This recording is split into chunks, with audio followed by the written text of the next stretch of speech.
lá na Nazareno, do pastor Pedro Paulo. Fui parar no retiro de carnaval. E no retiro de carnaval, nesse encontro, Deus fez algo extraordinário, porque Deus sabia que eu precisava de algo além do tradicional para ser marcado. E a igreja do Nazareno era uma igreja tradicional, é uma igreja tradicional. E pela primeira vez na história, o pastor convidou, na época, e hoje meu amigo, pastor Edson Fabiano, que há muitos anos também não vejo, que era da Assembleia de Deus, para pregar no acampamento de jovens, né, do acampamento em si de carnaval da igreja. E Deus usou esse cara de maneira absurda. Pastor Edson, ele tocava cavaquinho para muitos cantores famosos. E aí Deus mudou a vida dele também, e aí ele foi muito usado para a minha vida, e lá eu me converti. E Deus começou a fazer algo muito rápido na minha vida, me tirou então de uma igreja tradicional, me levou para a Assembleia, mas já dizendo que ia fazer algo diferente na minha vida, que eu me preparasse. Então eu sempre estudei muito, mas antes de entrar nessa parte, eu fui um moço, envolvi 10 anos com drogas, tinha tudo para ter sucesso em algumas áreas do surf e perdi isso, joguei fora por causa das drogas. Trouxe muita preocupação lá dentro de casa, mas tinha uma mãe, graças a Deus, muito sábia, que orou por minha vida, que jejuou pela minha vida e que Deus honrou a sua fé. Não apenas me salvando, me libertando, me batizando com o Espírito Santo, mas me levantando. Eu tive o privilégio de pastorear minha mãe. Isso é um privilégio para qualquer homem, para qualquer filho e para qualquer um que um dia queira se chamar de servo de Deus, né? Deus fez algo muito rápido na minha vida e usando uma das minhas irmãs na fé, essa ainda viva, as outras quase todas já partiram, ela disse isso, eu disse, olha, Deus vai fazer algo na tua vida, Deus usou ela para a minha vida, que Ele ia fazer algo muito rápido e muito grande na minha vida. Ela olhava para mim, via uma plantinha nascendo, de repente uma árvore grande, muita gente chegando e uma grande igreja, que hoje é uma realidade. E naquela época eu ria, porque eu era apenas um maconheiro. Falei, essa mulher tá louca, eu fumo maconha e ela que tá doida. Mas depois tudo se cumpriu. Na minha vida, então eu preciso recapitular a esse retiro espiritual que eu tive. Eu fui para o retiro espiritual que minha mãe pagou para eu ir, e Deus fez eu ir, porque eu não queria ir, óbvio, né? E aí, por causa disso, eu levei mais 4 amigos comigo. Eu fui para o retiro espiritual da igreja com 100 gramas de maconha, 5 gramas de cocaína, 2 vidros de Moura Brasil para deixar o olho claro e um pacote de bala house para tirar o mau hálito, que a maconha deixa. Assim eu fui né, eu tive com o encontro, mas naquela época, retiro espiritual. E graças a Deus, Deus trouxe o pastor Edson na época, que fez uma obra, usou ele para fazer algo na minha vida. E na primeira noite eu me entreguei a Jesus, fui batizado com o Espírito Santo. Caramba! Numa igreja tradicional. Foi uma coisa maluca. Maluca. Na época, meu pastor Pedro Paulo ficava olhando para mim, sem entender nada, e o Edson Fabiano tentando controlar ele, pegou fogo o salão todo, foi um negócio de doido. Deus marcou um encontro comigo ali e acabou que eu joguei a maconha toda fora, a cocaína fora e decidi, de fato, caminhar com Jesus. A partir dali voltei, não permaneci muito tempo na igreja do Nazareno, não porque a igreja era ruim, mas porque Deus tinha algo rápido a fazer na minha vida. Hoje eu entendo isso, né? Porque quando a gente sai, a gente não consegue ter a visão de Deus e a gente acha que as pessoas não estão entendendo o processo, elas não tem que entender nada, é Deus quem faz mesmo. Uhum. Então Deus vai mover, Deus não vai pedir permissão A, B ou C para fazer o que Ele quer fazer. E a princípio, nem eu, nem quem está envolvido entende. A gente diz, mas por que está acontecendo isso? Está acontecendo isso porque faz parte do propósito, faz parte do projeto. E aí eu fui parar na Assembleia de Deus de Bangu, morando em Nilópolis. Nossa! E aí todo mundo achou que eu tinha ido para lá por causa de cargo, por causa de namorar a filha do pastor. E meu pastor nem casado era, porque Deus tinha feito uma obra grandiosa, depois mudou a vida dele de maneira extraordinária. E eu fui parar nessa igreja. E como eu fui parar nessa igreja? Eu fui numa consagração, que era uma das consagrações mais famosas do Rio de Janeiro, eu viajei em tudo quanto é lugar. Uma consagração 3 horas da tarde, que dava de 2 a 4 mil pessoas. Ficava a gente do outro lado da rua.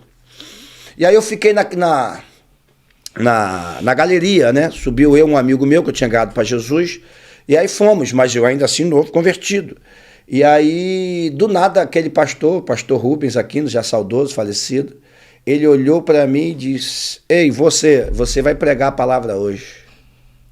uma multidão. E aí eu tentei, na minha hipocrisia, sem vergonhice, dizer pro cara que eu tinha acabado de ligar para Jesus, olha, tá falando contigo.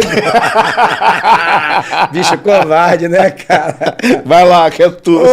A perna tremeu quando eu li uma multidão de gente. Falei, Jesus, o que eu vou fazer? Só que tinha um detalhe. Eu me converti, eu li a Bíblia toda 3 vezes no mesmo ano. Caramba! Eu fazia faculdade de Direito, né, quando eu me converti, mesmo viciado. Eu tranquei minha faculdade, porque eu sabia que eu precisava sair daquilo. Tranquei a faculdade de Direito, estudava na extinta Gama Filho.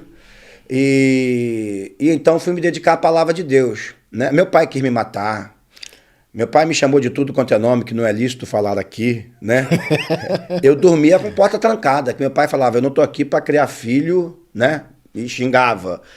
Você tá acabando com o meu sonho, eu vou te matar, não tô aqui para criar vagabundo, não tô aqui. O vagabundo era a única coisa que eu podia falar aqui, né? Mas só porque você parou de fumar maconha, aceitou Jesus? Aceitei Jesus e tranquei a faculdade. Caramba, que loucura para ele. Então, havia um sonho que a gente gerou, né? Eu, minha mãe e meu pai, de um dia me tornar um juiz. Eu entrei para a universidade, eu tinha 16 anos. Eu usei drogas, mas eu sempre fui muito estudioso. Naquela época, hoje eu tenho uma vaga memória, mas naquela época eu tinha mente fotográfica, né? Eu tinha isso a meu favor. Então, eu pegava as coisas muito rápido, entendeu? Então, eu entrei para a faculdade com 16 anos de idade. E aí, quando eu tranquei para o meu pai, foi já numa reta bem avançada, para o meu pai foi um choque. Até porque, naquele momento, ele acreditava que tudo que ele tinha planejado por mim na escola de samba caía por terra. Mas, enfim, Deus fez a obra também, Deus começou a fazer a obra, e aí eu fui parar na igreja, acabou que eu preguei naquele dia, obviamente não tinha como fugir, que o pastor falou, não, é você mesmo. E como eu li a Bíblia toda, eu comia a Bíblia o tempo inteiro, jejuava e só jejuava, orava e estudava. Jejuava, orava e estudava. Porque eu sabia que se eu não fizesse isso, eu podia voltar, eu podia cair, porque eu era viciado.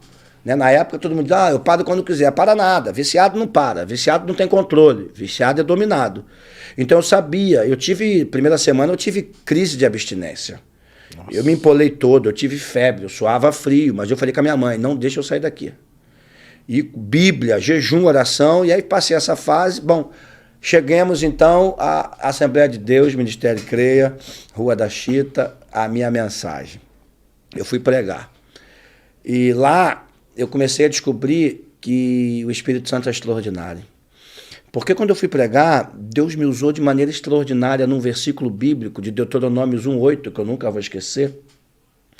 Entrar e possuir a terra que eu pus diante de vós, tempo bastante já está aqui, entrar e possuir a terra que eu coloquei diante de vós, prometendo vós para Abraão, Isaac e Jacó. E aí eu entrei nisso. A gente já parou demais, aí eu preguei, né, que eu não vou pregar aqui de novo. E foi um mover tão extraordinário que aí aquele batismo com o Espírito Santo lá atrás na igreja tradicional, que isso não tinha 1 ano e pouquinho só. Eu entendi dos dons espirituais que eu tinha recebido, que eu não tinha a mínima ideia. Então Deus começou a falar comigo sobre uma família que estava lá, que a esposa do rapaz estava em fase terminal, e eu não sabia, ninguém sabia, a igreja superlotada. Eu falei, tem uma família aqui que tem uma mulher condenada à morte, o médico deu 3 meses de vida, o câncer já tomou conta do corpo inteiro, e você veio aqui, você não crê no evangelho, você não crê em Jesus, você já foi na macumba, já foi no espiritismo, você já foi tudo quanto é lugar, e você diz, o último lugar que eu vou é lá, porque não tem mais jeito, e você entrou aqui hoje, você entrou na casa de Deus. E para que você saiba disso, Deus está falando comigo da sua família.